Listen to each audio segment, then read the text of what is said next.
So for the May story, this being my birthday month, I decided to tell a story that I've not told before. I've written down parts of it. I've never really told the story, um, but it's time to actually tell the story. So this story happened in 1991 when I first moved to the United States. I was here on a student visa as a graduate student at West Virginia University, and this story is called The Ride Home. Part one. Why I went to grad school in Morgantown.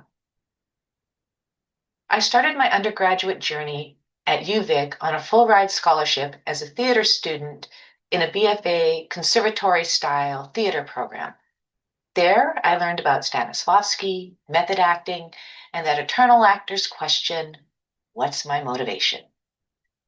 It was that question that eventually led to me switching majors from theater to psychology. After first taking a deep dive into genetics and specifically genetic engineering, which ultimately I decided that that wasn't the field for me.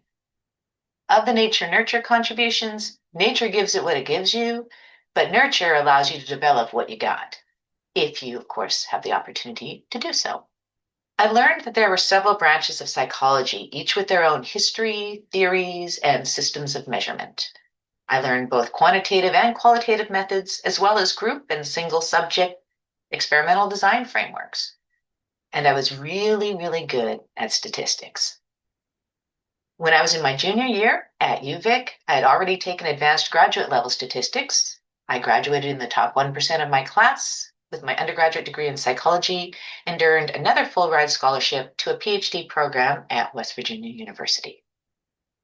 In August 1991, I packed my bags, took a perimeter tour of the United States, and made my way to Morgantown, West Virginia. There are about 90 graduate students in the psychology department across 5 programs: adult clinical, child clinical, clinical terminal masters, developmental psychology, and behavior analysis. I chose to go to WVU because of its world-class behavior analysis program. Students came from all over the world to study there. All the faculty were extremely well-known behavior analysts. B.F. Skinner's daughter actually taught there at the time that I was there.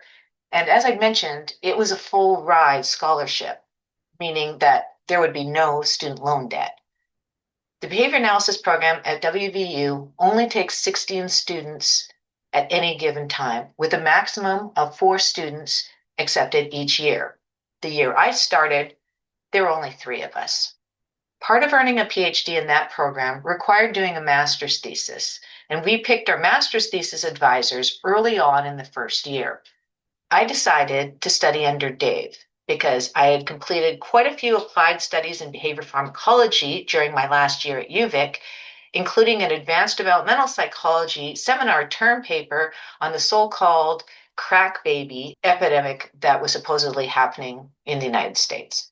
Dave was starting as a first-year professor specializing in behavior pharmacology, and I was his first graduate student. I got to build the bee farm lab with him from the ground up. I learned how to solder in secondary school and set up all the relay racks and experimental chambers. I learned how to code in Turbo Pascal to run our experiments, and I learned an awful lot about contingencies that shape and maintain behavior.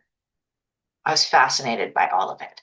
Our program was set up so that we took mostly seminar style classes. We taught undergraduate lecture or lab classes and did research. In addition to our own master's thesis research, we also were required to do other research studies, either in our master's thesis lab or in any of the other labs.